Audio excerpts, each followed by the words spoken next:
Podcast Doreng 45 adalah sarana dialog berdiskusi, mengangkat ide, pikiran, inovasi yang tumbuh dan berkembang di masyarakat, diangkat dari narasumber yang terpercaya. Podcast Doreng 45, suara yang menginspirasi, sarana dialog. Assalamualaikum warahmatullahi wabarakatuh. Halo, berjumpa lagi dengan saya Dodi dari Podcast Doreng 45. Kali ini, di episode ini kita akan berbincang tentang hortikultura yang saya tadi sebutkan, anggrek. Hadir bersama kami yaitu Bapak Eko. Beliau adalah Ketua PAI. Yuk kita sapa beliaunya. Selamat pagi Pak Eko. Selamat pagi Pak. Sehat? Sehat Oke. selalu. Alhamdulillah. Bisa diceritakan awal mula Pak Eko tertarik untuk menanam anggrek ini gimana? Oke, ya.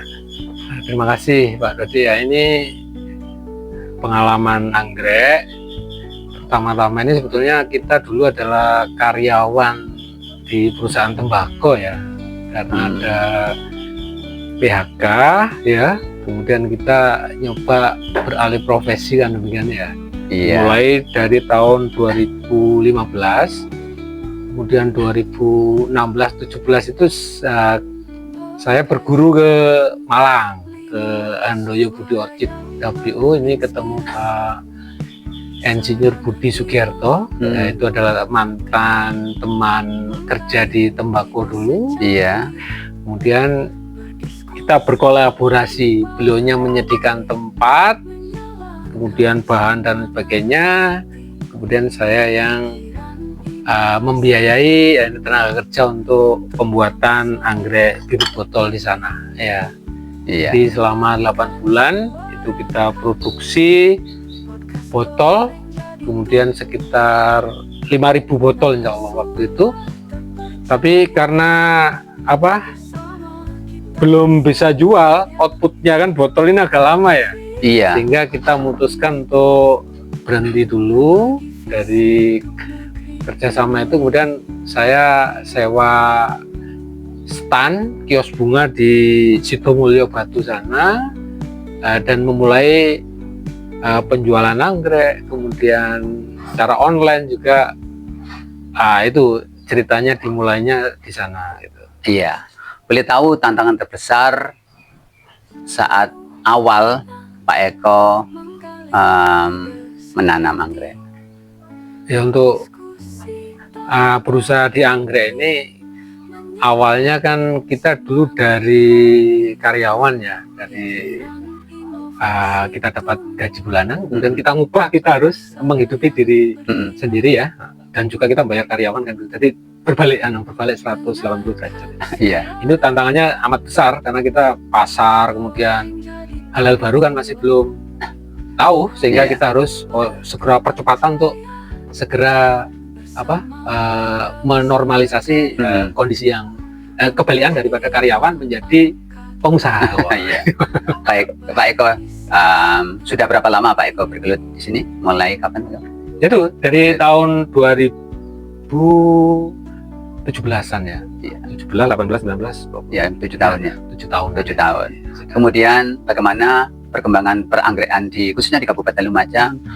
Kan banyak ya penghobi, penggemar, petani juga barangkali ada, sudah terorganisir dalam sebuah paguyuban ataupun PAI ya. Kalau anggrek ini kita kan mulai dari sebelum COVID itu ya, sehingga pada waktu itu memang COVID pertama permintaan anggrek itu sangat tinggi seperti tanaman hias yang lain. Kemudian kan setelah itu agak landai, tapi tetap aja kalau anggrek ini masih stabil aja, nggak terlalu jatuh harganya, tetap aja stabil tuh harganya.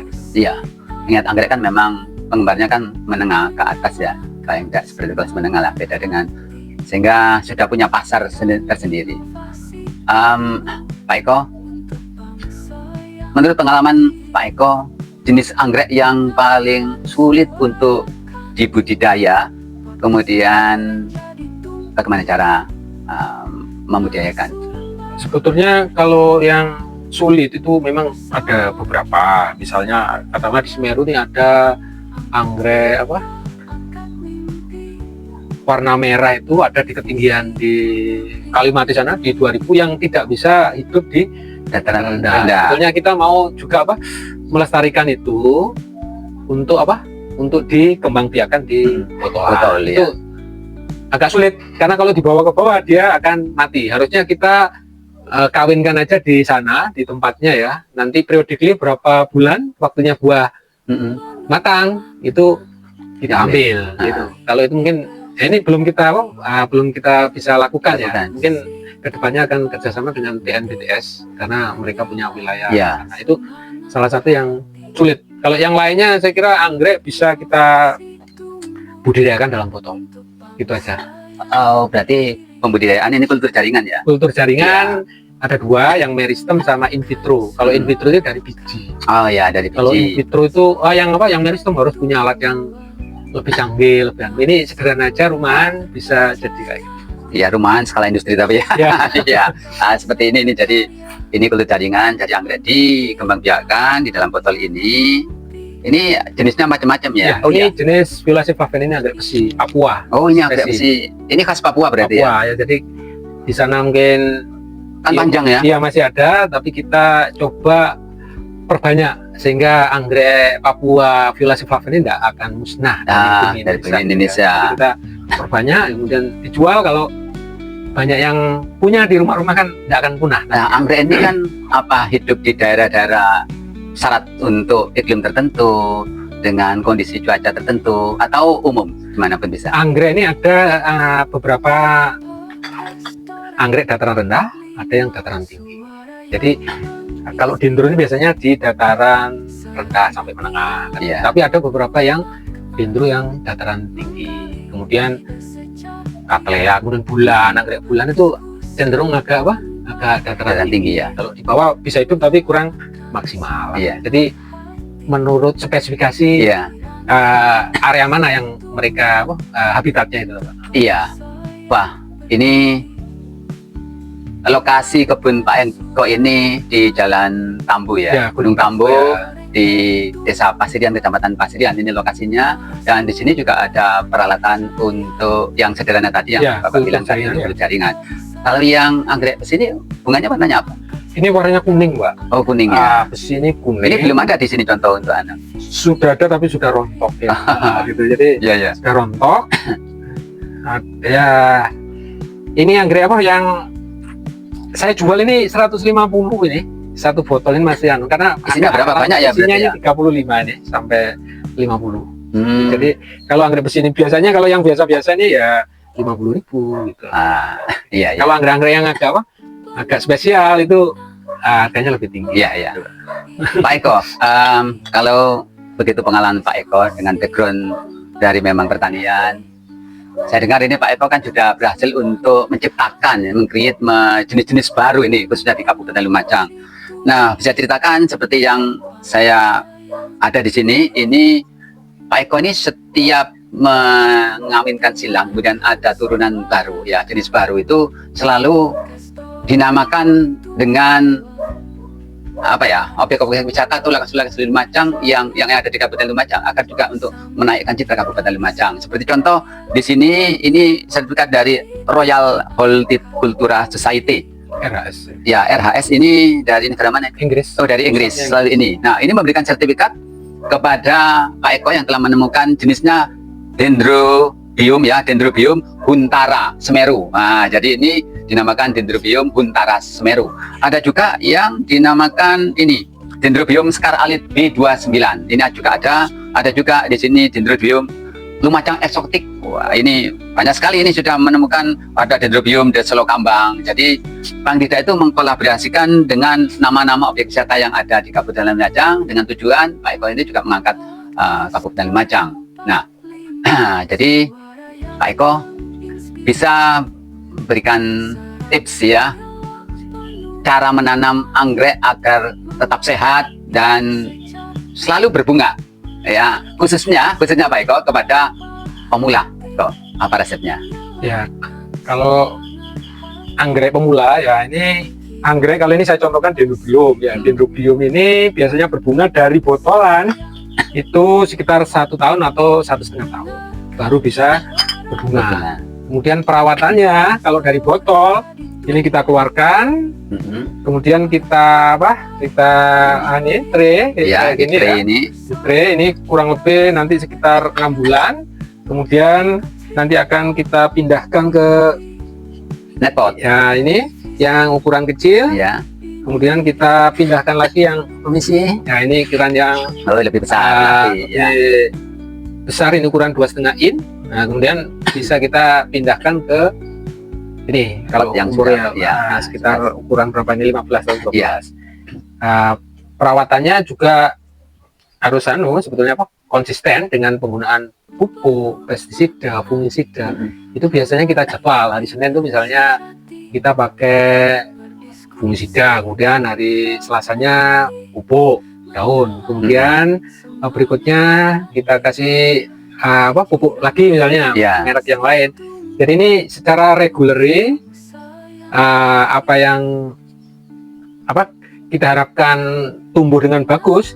Nah itu dengan Ada SOP-nya ya, ya, ini jadi itu. pupuk, pestisida, kemudian fungisida, kemudian pupuk lagi. Ya ini secara reguler ya terus dilakukan. Kemudian kita juga pengamatan menghindari penyakit dan sebagainya. Karena kalau anggrek masaknya kan di belakangnya daun, biasanya malah mati kalau memasak itu. Kalau ini kena penyakit, berarti kan agak terganggu. Sehingga untuk yang biasanya nyerang ini kutu, apit, itu kita tanggulangi dengan penyemprotan secara rutin. Kalau kayak belalang kayak gitu ada juga ya? Iya ada, tapi nggak terlalu kita pakai bisa juga yang inseksida yang beberapa merek yang lain.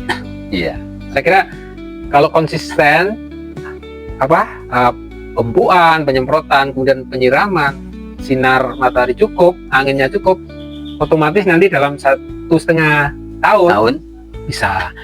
Tapi anggrek itu meskipun tidak berbunga, kecil pun ini sudah bisa jadi uang. Botol pun ini bisa kita jual. Jadi dari step menuju bunga itu sudah kita bisa lakukan. Iya, mulai dari baby nursery ini ya sampai besar berbunga. Itu kalau kita butuh uang itu bisa lah, ada ini bisa lah, mulai kecil pun bisa ini ya. Nah, bagaimana Pak Eko untuk mengangkat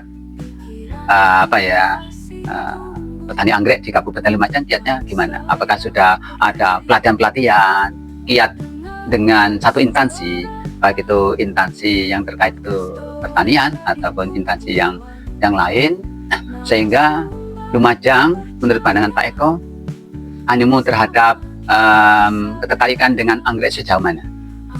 Saya kira selama ini kita kayaknya banyak masih individual, Pak. Individual ya. Meskipun ada kita kelompok, tetapi kendalanya masing-masing kan standarisasi kualitas daripada anggrek itu kan beda-beda, sehingga memang perlu ada koordinasi dengan Dinas Pertanian sebetulnya. Dinas Pertanian lebih intensif maksudnya ini ya. Ini mungkin sudah ada hanya sekedar MOU ya, sedangkan untuk teknisnya ini ya dari pemerintah Lumajang. Kalau seperti ya mohon maaf di Malang, di Bantu kan dari pemerintahnya kayak support sehingga perkembangannya sangat cepat itu petaninya. Kalau di sini nih kita harus menghidupi kita sendiri semuanya mandiri full. Iya, nursery yang lain yang dari jadi kalau kita tidak survive dengan diri sendiri, kayaknya dari pemerintah kita tidak bisa mengharapkan masalah. Jadi ini mungkin kedepannya kalau kita disupport, sebetulnya kalau kita sudah nih sukses penjualan, kita penjualan kan pakai online ya sekarang Pak ya. Ini juga rencana ini akan menularkan ke petani yang lain gitu loh. Kalau kita masih belum bisa mandiri ya, mau nolong gitu kan nggak bisa. Kalau pemerintah ini sebagai induk kemudian mensupport, wah ini sangat senang sekali. Ini petani-petani di Lumajang mungkin akan lebih cepat berkembang ya, karena dari botolan ini 7 bulan ini sebetulnya sudah jadi uang. sudah jadi uang. Ini 50.000 katakanlah, Iya. isinya 30. Dalam 7 bulan dijual 10.000, berarti kan sudah 300.000. Dipotong tadi sudah 250 yang misalnya ongkos kerjanya itu. Ini masih ada, setiap ini ada 100.000 lah, atau Ya. kalau dengan 1.000 botol berapa kan? Iya. Ya itu ratusan juta Iya. sebetulnya itu. Iya. Iya. Ini yang Oke, Pak Eko, berarti menurut Anda prospek bisnis anggrek itu di Indonesia itu bagaimana? Khususnya juga bagaimana cara mengatasi persaingan pasar yang semakin kompetitif ini? sebetulnya ya, kalau menurut saya kebutuhan anggrek ini kan apa? Manusia-manusia kan sangat banyak. Iya. Kalau penganggrek ini menyediakan anggrek yang kualitasnya bagus, ya, kemudian nanti ada tanda kutipnya murah lagi ya, Iya. itu nggak akan kesulitan kalau kita melakukan penjualan. Iya. Karena orang tuh melihat kan performanya, wah ini bagus. Kemudian ya salah satu kebutuhannya kan ini batinnya untuk kesenangan dan sebagainya. Ini potensinya masih sedikit orang yang menanam anggrek sebetulnya. Iya. Iya. Sebetulnya apa indikatornya? Saya jualan seedling ini ya, tiap hari juga laku aja. Iya. Berarti seluruh Indonesia masih butuh. Betul. Memang saya pengirimannya ke Aceh, ke Sumatera, Kalimantan. Jadi di luar Jawa itu sebetulnya masih Prospeknya, potensi. betul. banyak. Betul. Iya. Asalkan berkualitas, murah, nah gitu. Betul. Nah, apakah selama ini strategi pemasaran khususnya di Kabupaten Lumajang sendiri ini, selain yang sekarang memang zamannya IT sehingga lebih banyak juga ke online, pasarnya lebih luas.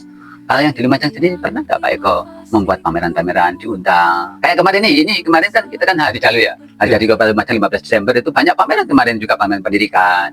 Ada ini kan seharusnya kan juga kalau pendidikan apa yang dipamerkan? Kan cuma foto-foto aja sebenarnya ya. Kemudian kreasi ya dipanggungkan, itu dipentaskan. Tetapi kan dengan bisa kerjasama terutama dari SMP Pertanian, SMK Pertanian juga kan, sehingga kan tidak hanya teoritis tetapi bisa menjalin kerjasama dengan pihak ketiga dengan Dudi ya sebenarnya ya seperti itu. Nah, pernahkah enggak Pak Eko diundang untuk mengisi pameran-pameran di Kabupaten Lumajang atau punya sendiri pameran khusus anggrek sendiri pernah ya? Ya untuk Lumajang kita masih mengikuti ini teman kita kan ada yang Puspa Semeru tanaman hias ya. Kita biasanya ngikut di pameran perian mereka. Jadi anggrek sendiri kita masih belum continue untuk mengadakan pameran sendiri untuk anggrek. Ini kan di Lumajang kan hanya beberapa hanya nursery-nya hanya beberapa glinten sampai karena masih dulu ya gitu ya. Sehingga ini masih baru semua, masih memulai semua, sehingga ini kami kesulitan untuk memulai seperti yang di Jember ini sudah tahunan, event tahunan ya. Di Batu itu sudah beberapa puluh kali ya. Kalau di Lumajang ini secara sendiri kita masih maksudnya belum ready. Belum ready karena nursery-nya kan hanya itu, kemudian kita masih belum ada nih klop. Kalau mungkin kedepannya sarannya jenengan dengan SMK Pertanian mungkin kita akan kolaborasi dengan Dinas Pertanian atau pihak-pihak yang lain, saya kira bisa, sehingga ada event continue tahunan merupakan satu ikon. Itu juga pingin juga, kenapa saya menamai anggrek-anggrek ini banyak ini Arya Wiraraja. Ini Arya Wiraraja. Ini Arya Wiraraja ini karya juga Lumajang ya, teman Adi ini ada yang kemudian ini Puspa Pesona Papua, ini juga kita ngangkat anggrek-anggrek di Lumajang kan banyak juga yang ini yang terbaru saya Grojogan Sewu Pronojiwo seminggu yang Sewu ya. Seminggu yang lalu mungkin sertifikatnya masih belum keluar, proses ya. Ya jadi ada Pantai Bambang juga ada di interview Pantai Bambang. Gunung Tambu belum ada ya? Di Gunung Tambu ada. Ada. Jadi sekitar kalau saya sendiri sekitar 100 silangan baru. Belum teman-teman yang lain. Pronojiwo Iya. Jadi Lumajang ini sebetulnya ada nama anggreknya udah ada, hanya wadah untuk ngangkatnya ini belum. Dari pemerintahan juga saling tunggu ini gitu. Kemarin kita dengan hortikultura, tapi kayaknya di hortikultura kan ada sedikit problem ya, sehingga kita masih belum bisa banyak lah untuk mengharapkan dari Dinas Pertanian gitu. Iya.